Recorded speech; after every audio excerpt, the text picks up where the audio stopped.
बिस्मिल्लाहिर्रहमानिर्रहीम। अस्सलामु अलैकुम। मैं हूं अली हुसनैन, आपका फ़िज़िक्स टीचर। स्टूडेंट्स, हम चैप्टर नंबर 12 स्टडी कर रहे हैं और हमारा आज का टॉपिक एक बहुत इंपॉर्टेंट लॉन्ग क्वेश्चन है। इसी तरह के 2 लॉन्ग क्वेश्चन हमने ऑलरेडी किए हुए हैं, तो अगर आपने प्रीवियस वीडियोस को देखा है, उनको समझने की कोशिश की है, तो जो आज का लॉन्ग क्वेश्चन है, जो आज का टॉपिक है, वो आप बहुत अच्छे तरीके से समझ पाएंगे। हमारे टॉपिक का नाम है electric field intensity between two oppositely charge parallel plates. आज हमने दोबारा से इलेक्ट्रिक फील्ड इंटेंसिटी की वैल्यू को फाइंड करने की कोशिश करनी है। कब? जब हमारे पास 2 ऑपोजिटली चार्ज पैरेलल प्लेट्स हों और उनके मिड में हम एक चार्ज को कंसिडर करें। हमने इस चार्ज पर जो इलेक्ट्रिक फील्ड इंटेंसिटी है उसकी वैल्यू को फाइंड करने के लिए कोशिश करनी है।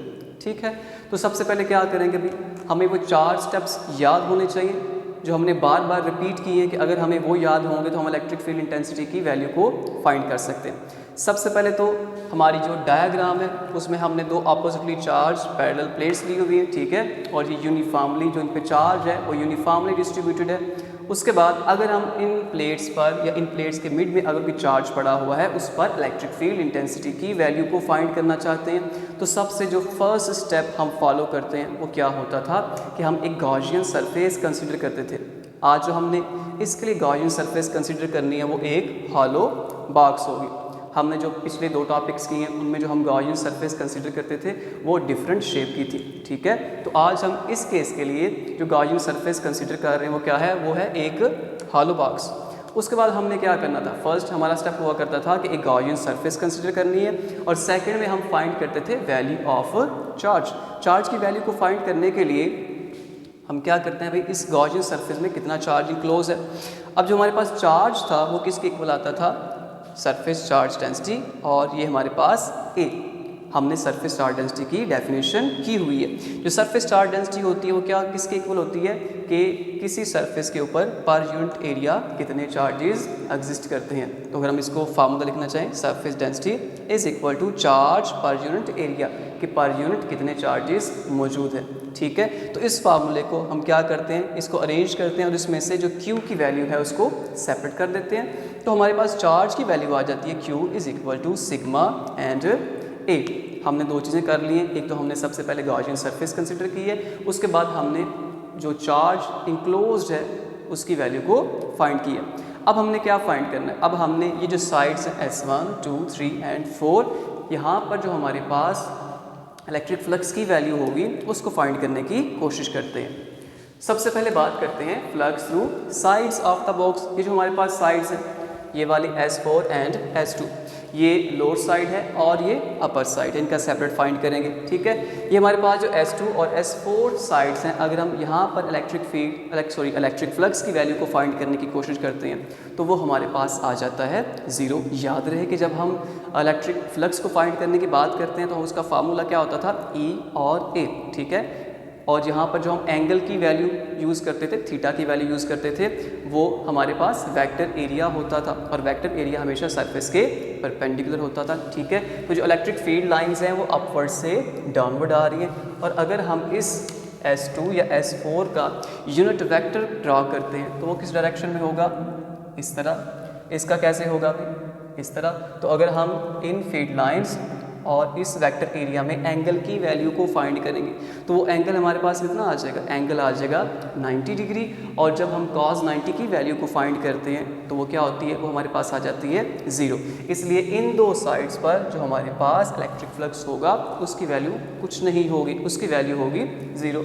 तो हमने उसकी वैल्यू को 0 कंसिडर कर लिया। उसके बाद बात करते हैं अपर साइड पर, ठीक है। जो अपर साइड है हमारे पास इस बॉक्स की, इस गॉसियन सरफेस की, ठीक है, वो फील्ड से बाहर है, वहाँ पर तो फील्ड एग्जिस्ट ही नहीं करता, ठीक है। तो हमारे पास इलेक्ट्रिक फील्ड की वैल्यू 0 हो जाएगी। तो इसलिए जो हमारे पास फ्लक्स होगा वो भी 0 हो जाएगा, क्योंकि इलेक्ट्रिक फ्लक्स का फार्मूला क्या होता था कि ये प्रोडक्ट है E का और A का, हमारे पास इलेक्ट्रिक फील्ड जो है वो ऑलरेडी 0 हो चुका है।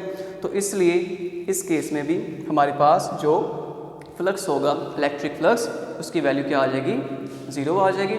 अब बात करते हैं थर्ड साइड की, ठीक है। जो हमारे पास ये लोअर साइड है, ठीक हो गया, इसमें कितना फ्लक्स होगा, इलेक्ट्रिक फ्लक्स की बात करते हैं तो हम फार्मूला लिख लिया इसका, ठीक है। उसमें वैल्यूज़ भी आ गई, लेकिन ये 0 की वैल्यू हमारे पास कैसे आती है, जो ये थीटा बन रहा है ये इन दोनों के दरमियान बनता है, ठीक है, इलेक्ट्रिक फील्ड लाइंस और वेक्टर एरिया, ठीक है, आपने हमेशा याद रखना है।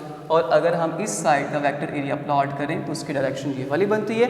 इलेक्ट्रिक फील्ड लाइंस और वेक्टर एरिया दोनों एक दूसरे के पैरेलल हैं, दोनों की डायरेक्शन सेम है, तो हमारे पास थीटा की वैल्यू क्या बन जाएगी 0। और जब हम cos 0 पर वैल्यू फाइंड करते हैं तो वो क्या आ जाती है 1 आ जाती है। इसलिए हमारे पास सिर्फ एक साइड पर फ्लक्स होगा, और वो कौन सी साइड होगी, वो ये वाली lower side of the hollow box होगी। तो हमारे पास फ्लक्स आ गया EA।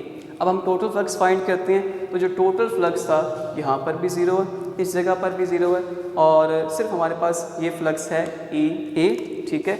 ये इक्वेशन नंबर 1 और ये हमारे पास आ गई इक्वेशन नंबर 2, ठीक हो गया। अब हमने फोर्थ स्टेप जो हमारा था उसको फॉलो करना था। पहले स्टेप में गॉसियन सरफेस कंसिडर करते थे, दूसरे स्टेप में हम चार्ज की वैल्यू फाइंड करते थे, थर्ड में हम फ्लक्स फाइंड करते थे, और फोर्थ में हम गॉसेस लॉ को यूज़ करते हुए इलेक्ट्रिक फील्ड इंटेंसिटी की वैल्यू को फाइंड करते थे। तो यहाँ पर हमने फोर्थ स्टेप को फॉलो किया, गॉसेस लॉ को लिखा, ठीक है, उस गॉसेस लॉ को लिख लिया।